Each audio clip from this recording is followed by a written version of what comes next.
Audio Jungle.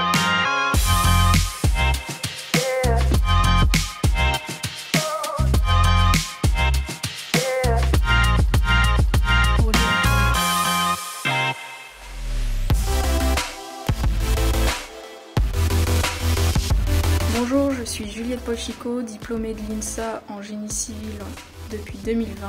Cela fait 2 ans que je travaille dans un bureau méthode chez EFA Génie Civil à Toulouse.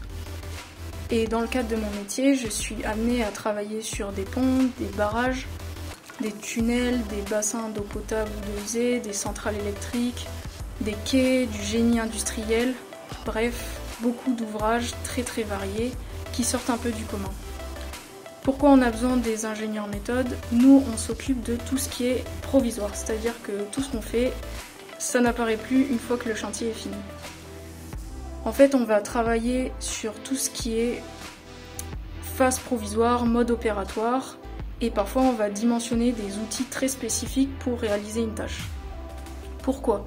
Parce qu'on a des contraintes qui peuvent être des contraintes environnementales, c'est-à-dire que quand on est en montagne, il va falloir faire des pistes provisoires, parfois on est à flanc de falaise, donc il y a des accès un peu compliqués.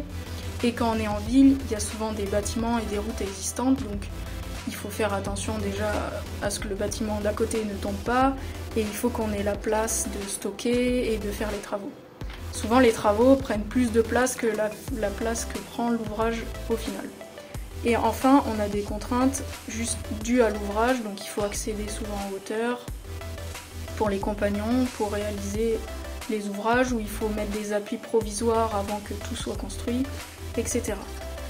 Au bureau méthode, on est 2 types de profils. Il y a les ingénieurs comme moi qui principalement calculons, et après il y a les projeteurs qui eux font plus du dessin. Le dessin, ce sont des phasages, des plans d'installation de chantier et les dessins des outils, des plans de fabrication pour qu'on envoie soit un serrurier quand c'est en métal, soit un menuisier quand c'est en bois. Une fois que les ouvrages provisoires sont calculés, dessinés, construits, ils sont mis en œuvre sur le chantier et nous, on a une dernière mission avant qu'ils puissent travailler, c'est de venir vérifier ces ouvrages. Voilà, donc le métier que je fais est sur des sujets très variés, avec des contraintes qui peuvent venir d'un peu partout. Donc c'est vraiment chaque jour très différent, il faut être très créatif pour trouver des solutions, il faut bien connaître les matériels qui existent déjà, et il faut quand même faire un peu de calcul et de dessin. Donc finalement c'est quand même un métier aux compétences assez larges et on s'ennuie jamais.